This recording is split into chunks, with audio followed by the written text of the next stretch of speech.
Welcome back, my wonderful friends. I am so glad you are here with me today.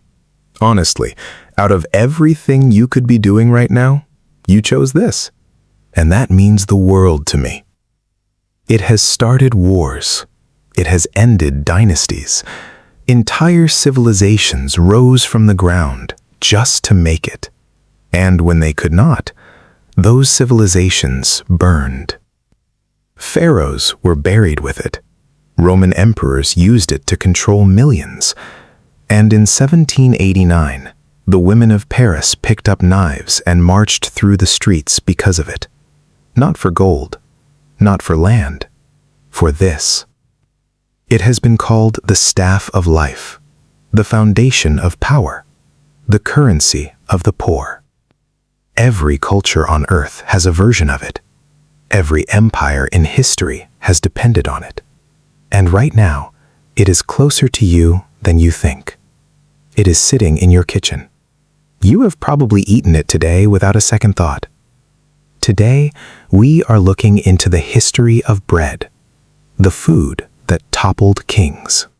To find where this story truly begins, we have to travel back 12,000 years. The world is cold, wild, and unforgiving. Humans are nomads, following animals across vast plains, never staying anywhere long enough to build a home. But somewhere in the region we now call the Fertile Crescent, something extraordinary happens. A woman, almost certainly a woman, notices that certain wild grasses leave a residue on the grinding stones. She grinds the grains, mixes them with water, and lays the paste on a hot rock near the fire. What comes off that rock is the first bread. It is flat, dense, and nothing like what you eat today, but it is revolutionary.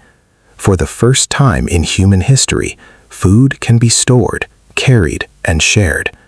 The nomad is about to become a farmer. This single discovery changes everything about how humans live. To grow grain reliably, you must stay in one place. To stay in one place, you must build shelter. To build shelter with others, you must create rules. Bread does not just feed the first civilizations. Bread is the reason civilizations exist at all.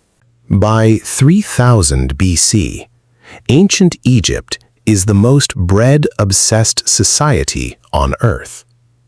Archaeologists find over 50 distinct types of bread mentioned in Egyptian texts. The workers who built the Great Pyramids of Giza were not paid in gold. They were paid in bread and beer. In Egypt, bread is not just food. It is money, medicine, and religion all at once. Miniature loaves are placed inside tombs to feed the dead in the afterlife. The word for bread in ancient Egyptian is the same word used for life itself. Without bread, there is no life. This is not poetry. This is policy. But Egypt's power rests on a razor's edge. The entire bread supply depends on one thing: the annual flooding of the Nile. When the flood comes, the soil is rich and the grain grows tall. When the flood fails, the granaries empty. And when the granaries empty, even pharaohs tremble. The ancient Egyptians make a discovery that will change bread forever.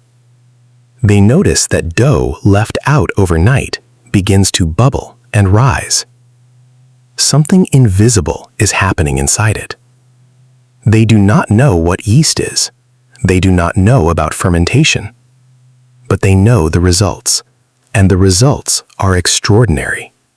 Leavened bread is lighter, softer, and far more delicious than anything made before it. The Egyptians guard this knowledge carefully. Their bakers become some of the most powerful people in the kingdom. And the technique slowly spreads, moving west along trade routes, arriving eventually on the shores of ancient Greece and Rome. Rome takes bread and turns it into an instrument of total political control. By 10 AB, the city of Rome has over 300 public bakeries, all of them regulated by the state. The emperor provides free bread to the citizens of Rome, not out of kindness, but out of calculated necessity. The Roman poet Juvenal gives this strategy its name: bread and circuses. Keep the people fed and entertained, and they will never question who holds power. The Roman grain supply becomes the most strategically important system in the ancient world. Entire legions exist, not to conquer enemies, but to protect the grain ships sailing from North Africa. But even Rome cannot hold forever. In the 3rd century AD, the empire begins to fracture. Supply lines stretch too thin, corrupt officials skim grain from the warehouses, bread prices spike, and in city after city, hungry people begin to riot. Historians will argue for centuries about why Rome fell, but bread is always part of the answer. The collapse of Rome sends Europe into centuries of darkness and disruption. The grand public bakeries vanish, centralized grain systems collapse, and the art of good bread making nearly disappears entirely.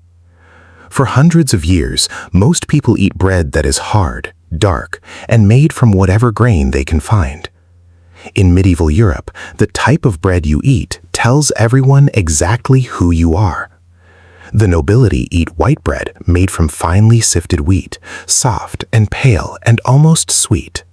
The peasants eat dark, dense rye bread, rough and heavy, and often laced with grit from the millstones. Your bread is your social class, and your social class is almost impossible to escape. The medieval mill becomes the most powerful building in any village. The lord owns the mill. Every peasant must bring their grain to his mill to be ground, and the lord takes a cut of every single loaf. It is a system of quiet, grinding taxation built into the very act of eating. Peasants who try to grind their own grain at home face brutal punishment. But across this same medieval world, something is quietly fermenting. Monasteries across Europe become unexpected centers of bread innovation. Monks have time, discipline, and education that most people do not. They experiment with different grains, different techniques, different rising times, and slowly, the quality of bread in Europe begins to climb again. By the 13th century, bread has become so central to daily survival that European governments begin passing laws about it. England introduces the assize of bread in 1266, one of the oldest consumer protection laws in history. It sets strict rules on the weight, price, and quality of every loaf sold. A baker who cheats his customers faces a punishment that is almost theatrical in its cruelty. The punishment is called the pillory. The dishonest baker is tied to a wooden frame and dragged through the streets of the town, while the crowd pelts him with whatever they have. His name is shouted aloud at every corner. In a world where reputation is everything, this is devastating.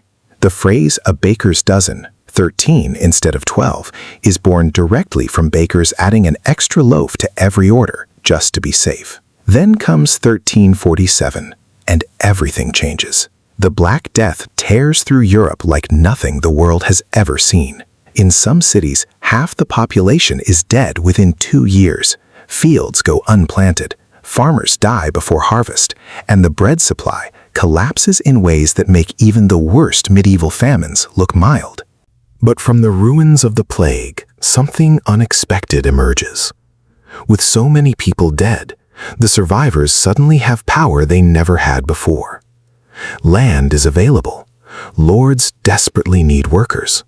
Peasants begin to negotiate. The rigid feudal world, the world built on controlled bread and controlled mills, begins to crack. The Black Death reshapes European society, and bread sits at the center of every crack. By the 18th century, France has become the most elegant, powerful, and deeply unstable kingdom in the Western world. The court of Versailles is a palace of impossible luxury. King Louis XVI and his queen Marie Antoinette live in a world of gold and silk and endless banquets.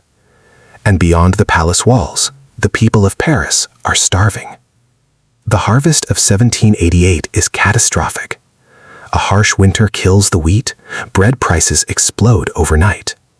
In the markets of Paris, a single loaf of bread costs more than a working man earns in an entire day. Families go without eating for days at a time, and the anger building in those empty kitchens is unlike anything France has ever felt.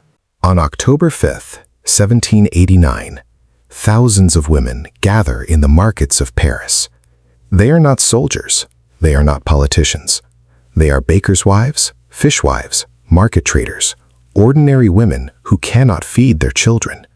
They arm themselves with whatever they can find, knives, pikes, even cannons they seize along the way, and they march 12 miles through the rain to Versailles. The March of the Women is one of the most remarkable events in human history. They storm the palace gates, they force their way inside, they drag the royal family back to Paris under armed escort. The king who could not give his people bread is now their prisoner. Within 3 years, he will be dead. The French Revolution begins not with a speech or a battle. It begins with hunger. The 19th century brings the Industrial Revolution, and with it, the complete transformation of how bread is made.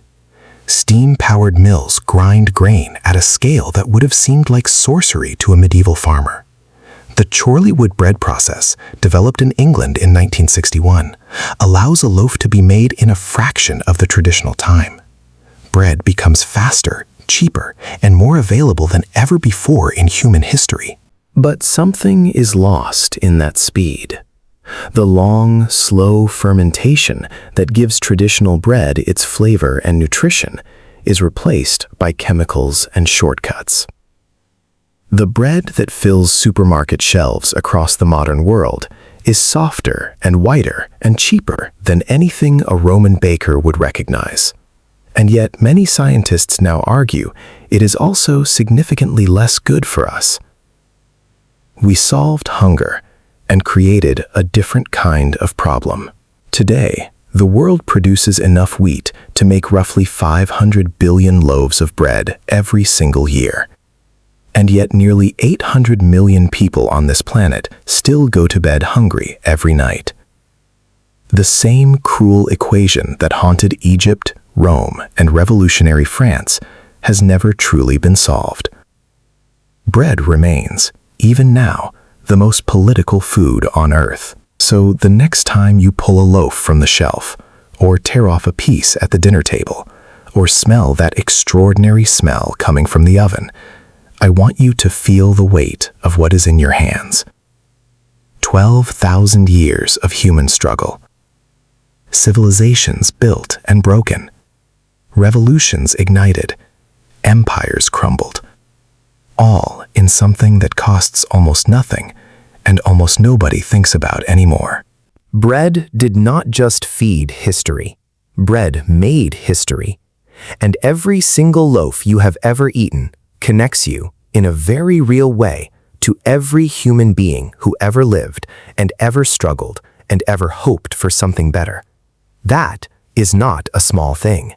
That is everything. If this story moved you even a little, please consider subscribing so you never miss what is coming next. Next week, we are going inside the history of salt, the white crystal that was once worth more than gold, that built roads, funded armies, and brought down an entire empire with nothing more than a peaceful walk to the sea. You do not want to miss that one. Until then, my friends, take care of yourselves.